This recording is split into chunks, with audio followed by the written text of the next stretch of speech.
السلام عليكم. أفادت المديرية العامة للأرصاد الجوية بأنه من المرتقب تسجيل موجة حر مع درجات حرارة تتراوح ما بين 34 و 40 درجة من السبت إلى يوم الثلاثاء القادمين بعدد من أقاليم المملكة المغربية.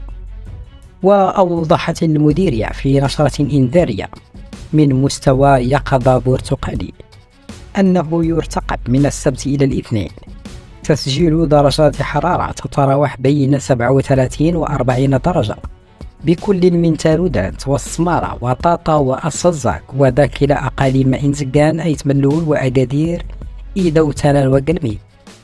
وأضافت المديرية أنه من المرتقب كذلك تسجيل درجات حرارة تتراوح ما بين 34 و 38 درجة من الأحد إلى الثلاثاء بكل من الفقيه بن صالح وابن ملال وخريبكة وسيدي بن نور سطات مراكش شيشاوة وقلعة سراقنع يوسفية رحامنات كميسات وسيدي قاسم وسيدي سليمان ووزان وتونات ومولاي يعقوب واشتكاء إتباها وداخل أقاليم الصويرة والقنيطرة وأسفي وطنطان.